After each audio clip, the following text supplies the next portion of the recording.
Arc-en-ciel.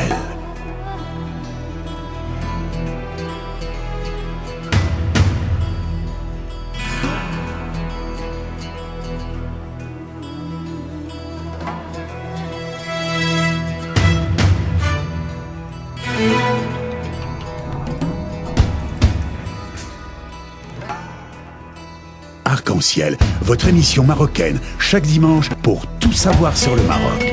Actualité, culture, économie, société et animation festive.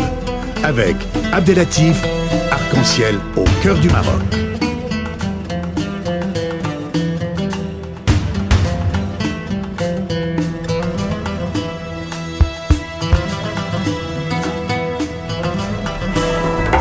Arc-en-ciel, la chronique.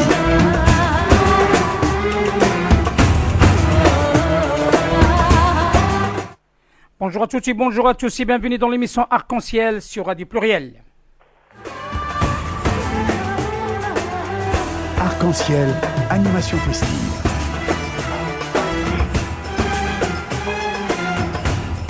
Heureux de vous retrouver ce dimanche 18 décembre 2016 et un grand merci à nos auditeurs et auditrices partout dans le monde et notamment dans le royaume du Maroc avec Abdelatif Sadri et sans trop attendre. Le temps presse et nos chroniqueurs, notamment c'est Abdelatif El-Fekka qui est en ligne et ce jour nous présentera un grand thème qui nous est cher, les sociétés en transition énergétique. C'est Abdelatif El-Fekka, bonjour. Bonjour cher ami. Alors aujourd'hui c'est la troisième chronique qui s'appelle, comme vous l'avez dit, les sociétés en transition énergétique. D'abord, que veut dire le concept transition énergétique au sens occidental du terme, entre parenthèses, est-ce que c'est le retrait du nucléaire ou la protection de l'environnement? Quels sont les enjeux de ce débat de société pour répondre à un défi du changement climatique, par exemple du COP 21, COP 22 de Marrakech? C'est de faire la transition des sociétés à énergie dite fossile ou carbonée. Entre parenthèses, c'est le pétrole, le gaz naturel et le charbon, ou très technologique, comme le nucléaire et l'incinération, et le passage de nouvelles sociétés à énergie renouvelable propre. Et deuxième point, c'est assurer aux entreprises qui ont besoin de faire une révolution technologique verte pour se réadapter à l'énergie solaire, thermique, voltaïque, éolienne, énergie hydraulique, énergie géothermique, énergie maréo-motrice, biomasse et dont la bioénergie provenant entre autres des gaz d'incinération et d'épuration. Telles sont les perspectives de cette chronique numéro 3 qui est éducative pour vos éditeurs. Donc la transition énergétique est d'abord un concept qui est né en Allemagne et en Autriche.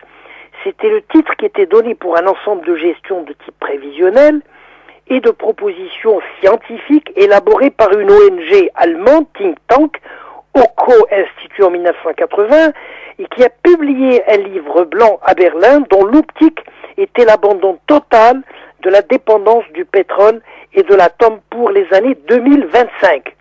Or, le premier congrès de la transition énergétique sur le retrait du nucléaire et sur la protection de l'environnement, qui a été organisé par le ministère de l'Environnement allemand, ce concept a été repris en France en 2009 dans les deux livres présentés sous l'angle différent mais accessible au grand public. L'un davantage qui est d'ordre anthropologique et politique, qui s'appelle La transition énergétique de Michel Dubois, et l'autre qui est technico-économique et qui s'intitule La transition énergétique de Alexandre Roger. Dans cette acception plus large, le concept de transition énergétique inclut surtout la démocratisation de l'environnement, de l'approvisionnement, en énergie fossile en cas de crise ou d'un scénario de la baisse des réserves mondiales du pétrole et du gaz. Par contre, les modèles des sociétés futures de transition énergétique renouvelable peuvent en général être déployés de manière décentralisée à travers des modèles participatifs tels que les bâtiments intelligents, les parcs éoliens intelligents, les parcs des centrales solaires intelligentes, et les habitants peuvent directement être impliqués aussi dans la production de l'énergie intelligente pour vendre leur surplus, un peu ce qui se passe en France ou en Allemagne. Et donc la notion de transition énergétique des nouvelles sociétés est un volet essentiel de la transition écologique. Elle désigne le passage d'un système énergétique actuel, utilisant des ressources fossiles, vers un bouquet d'énergie basé fondamentalement sur des ressources renouvelables, ce qui implique le développement des solutions de remplacement du combustible fossile, et ce qui est dû aux ressources très limitées à l'échelle mondiale, et certains y ajoutent des combustibles d'atomes, c'est-à-dire la matière radioactive, telle que l'uranium et le plutonium, et la transition énergétique prévoit leur remplacement progressif par des ressources d'énergie renouvelables pour la quasi-totalité des activités humaines, transport, industrie, éclairage, chauffage, etc. C'est aussi une transition des comportements de la société. Et c'est aussi une transition socio-technique qui implique la modification radicale de la politique énergétique, en passant d'une politique orientée vers la demande à une politique déterminée par l'offre, et d'une production centralisée à une production décentralisée. Il s'agit aujourd'hui d'éviter la surproduction, la surconsommation, pour mieux économiser l'énergie et de bénéficier d'une meilleure efficacité énergétique. Cette nouvelle approche, notamment, qui est issue de ce think tank Hockey Institute de l'association Megawatt, d'abord décrié dans les années 1980, mais qui prend aujourd'hui une place grandissante dans les politiques énergétiques pour les nouvelles sociétés en transition. Certains penseurs ou auteurs pensent que les sociétés de transition énergétique ne s'établiront pas dans des sociétés ne s'établiront que dans des sociétés d'état de droit et des états démocratiques. Car c'est un choix de société, c'est un choix politique. Sinon, dans le cadre de la régionalisation, qui implique forcément l'autonomie des décisions de type administratif, financière, pédagogique, la compétitivité, le développement d'un partenariat, mais surtout la bonne gouvernance. La régionalisation elle-même facilite la transition des sociétés d'une révolution industrielle à une révolution d'une nouvelle société de savoir, une nouvelle société de connaissances et du numérique, voire à des sociétés post-énergétiques sans carbone, ni effet de serre, ni pollution air, mer et terre. Il faudrait aussi associer les territoires, car ils sont nombreux et variés dans le respect des États régaliens de chaque pays. Alors je peux citer peut-être les 16 régions de département en France, il y a 51 États-districts aux États-Unis, il y a les 11 plus 5, il y a les Länder de l'Allemagne, les 4 autonomies ibériques, il faut ajouter aussi celles de Portugal et de l'Italie, les capitaineries du Brésil, les cantons suisses et la régionalisation des territoires en 8 régions, dont le Maroc du Sud est devenu le Sud du Maroc. Faut-il aussi faire une différence sociologique entre le concept dit des sociétés et des communautés nationalitaires, ethniques, consanguines, voire régionalistes, sinon théologiques et religionnaires. Parce que la façon dont le peuple choisit sa forme d'évolution historique est révélateur d'un choix politique de société de type théo-juridique oriental ou une société de type occidental moderne. Et sur la scène mondiale, les sociétés de transition, le développement des sociétés modernes, les sociétés traditionnelles se situent au confluent de deux cultures, deux logiques diamétralement opposées, sinon différentes. Il y a les communautés arabes de type oriental qui puisent leur force et leur résistance dans l'islam, probablement, sinon dans la théologie juridique, et dans les sociétés occidentales qui puisent, elles, tantôt leur rajeunissement dans les révolutions industrielles, les révolutions numériques, par le changement des projets de société, tantôt c'est l'échec de l'idéologie politique communiste, fasciste, socialiste, mais comme disait Mandela, il n'y a pas d'échec dans la vie. À partir de l'échec, on apprend pour une réponse future, donc il n'y a pas de perdant. La transition énergétique donc s'impose avec la mondialisation, avec des décisions collectives du COP 21 et du COP 22, car le contact entre ces deux types de sociétés orientales et occidentales, deux cultures différentes, deux systèmes de pensée, va pas entraîner une adaptation lente et continue, mais ça va être un heurt frontal entre le choix des sociétés, le choix des sociétés de type démocratique, dont les conséquences vont se développer de nos jours. Les sociétés qui sont capables de se réadapter avec les valeurs de la société, d'une nouvelle société en transition énergétique, sont les bienvenus dans la mondialisation, dans les sociétés numériques et énergiques à l'énergie renouvelable. Par contre, les sociétés théo-juridiques, qui sont sur fond religieux, résistantes au changement énergétique, risquent d'être des structures biodégradables, elles risquent de rester dans l'histoire, mais elles n'auront plus de géographie avec la désertification, la déforestation, le manque d'eau, la sécurité alimentaire, la pression et la densité démographique, les mouvements migratoires avec les réfugiés climatiques du sud vers le nord.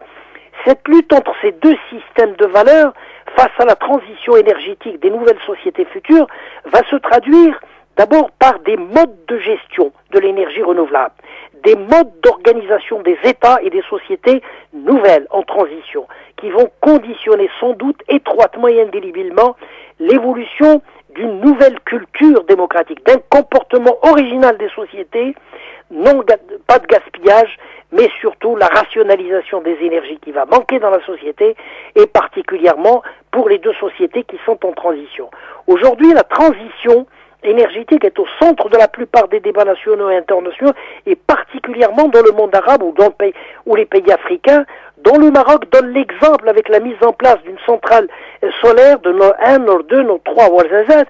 Et ces débats culturels, de société, politiques et types de sociétés en transition énergétique sont sans doute liés à des raisons de conjoncture économique, de la métamorphose de l'énergie fossile vers l'énergie renouvelable, et celles-ci ne font que dévoiler les véritables problèmes que pose cette école allemande entre les sociétés modernes et les communautés théologiques capables ou non de se réadapter. Les nouvelles sociétés à énergie renouvelable impliquent forcément, et ça c'est la nouveauté, la participation des citoyens, des particuliers ainsi que les collectivités territoriales. Les bâtiments municipaux intelligents, des régions intelligentes, à gestion intelligente, des villes et des mairies intelligentes, des entreprises publiques intelligentes, des parkings intelligents, du transport public intelligent, des populations intelligentes et des véhicules roulants intelligents dans la ville. Bref, un système éducatif intelligent qui remettra tout ça en cause. Car la décentralisation de ces énergies renouvelables peut aussi valoriser l'espace des collectivités rurales et urbaines, tout en améliorant la balance et commerciale d'un pays par la diminution intelligente des importations d'énergie, et ces gains sur le gaspillage et le recyclage des déchets peuvent jouer un rôle croissant dans les stratégies énergétiques des collectivités territoriales et régionales. Et dans l'esprit d'un sociologue allemand,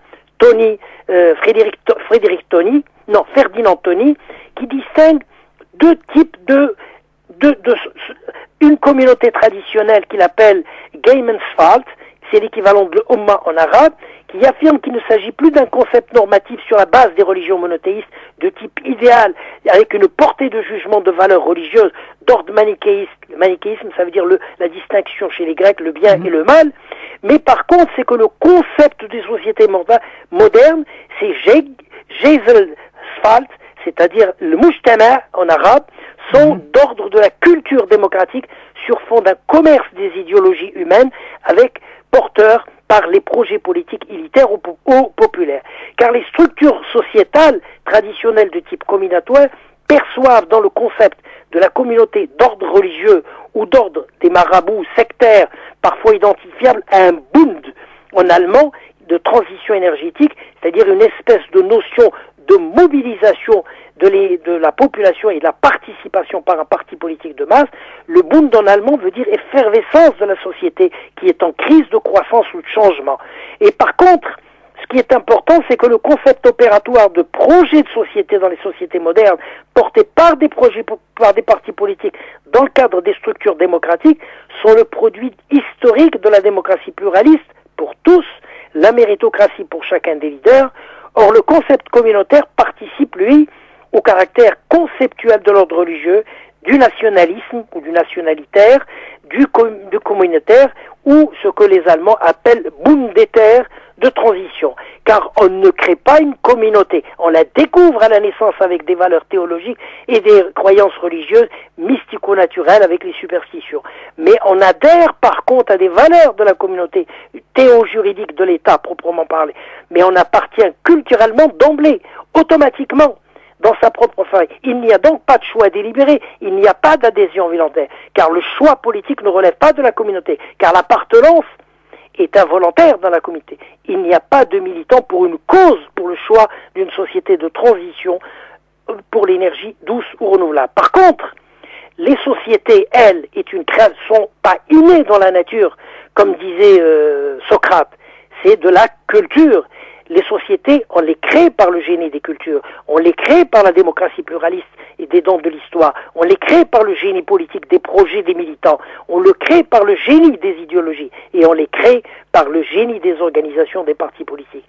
Et à la différence de ce concept sociétaire et à la ressemblance du concept communautaire qui caractérise les liens d'appartenance idéologique, qui ne sont pas fondés sur des intérêts économiques, ce concept de transition bundétaire s'en distingue à la fois par l'intensité politique intérieure, la profondeur idéologique des sociétés traditionnelles, des tensions sociales, l'enthousiasme, l'effervescence des sociétés dites chaudes, l'exaltation d'un patriotisme qui peuvent conférer à cette collectivité territoriale et régionale ce caractère de changement, comme disait Schmallenbach. C'est l'auteur de ce type de concept. En conclusion, la société de transition énergétique par la croissance verte vise à réduire d'abord les factures énergétiques pour chaque pays, à créer des emplois en favorisant l'émergence des nouveaux métiers verts, à lutter contre les émissions de gaz à effet de serre. Et l'enjeu de ce débat de société vise à répondre à un double défi climatique et énergétique, notamment en préparant des objectifs de toutes les sociétés à travers les COP 21, 22, etc. Pour 2040 ou 2050, 5 objectifs sont mesurables. Réduire les émissions de gaz de l'ordre de 40% pour l'an 30 000. Diminuer notre consommation énergétique de 50% pour 2050. Réduire en 2030 la consommation d'énergie fossile. Ramener la part du nucléaire dans la production d'électricité à l'ordre de 50% en 2030 et porter la part de l'énergie renouvelable de l'ordre de 23 à 32% d'ici 1930. Vous savez, je vous le rappelle, que le Maroc a mis un défi au niveau mondial de réduire pour 2030 et de faire de la consommation de l'ordre de 42% au niveau du nucléaire. Conclusion, les leaders du monde entier ont compris que les sociétés communautaires, non historiques, non évolutives, non créatives, en dehors du benchmarking, du copiage, de l'adaptation des concepts des sociétés de transition énergétique, rejettent en bloc les projets du modernisme. Sinon, des communautés vouées à la disparition ou des sociétés asymptotes à la ruine au niveau économique parce qu'ils n'ont pas de projet de société future et ils n'ont pas les moyens de se réadapter. Les politiques du monde arabe veulent aujourd'hui utiliser les scientifiques et les technocrates comme l'ivrogne utilise le réverbère. Merci, non pas pour s'orienter, je termine, non pas pour s'orienter vers les nouvelles sociétés de transition énergétique propre, mais pour s'appuyer dessus. Et cette image métaphorique pour le management culturel illustre parfaitement les difficultés qui caractérisent les rapports entre les sociétés occidentales numériques et les sociétés orientales, toujours à l'heure retardataire, et je vous remercie. Professeur Fekak, merci infiniment de cette chronique intéressante et fort, très intéressante même. C'est une chronique qui nous tient à cœur et on vous donne rendez-vous la semaine prochaine, fort possible, de la Tunisie, Inch'Allah. De la Tunisie, où je parlerai forcément du terrorisme cette fois-ci, puisqu'il y a un colloque où je suis donc invité pour parler de cette histoire du légalisme, de la criminalité, la cybercriminalité. Et je vous ferai donc un résumé avec une chronique, puisque c'est l'occasion. Voilà, je vous remercie pour l'ensemble et bonjour à tous les auditeurs. Merci Silfkak, à très bientôt. À bientôt, merci beaucoup.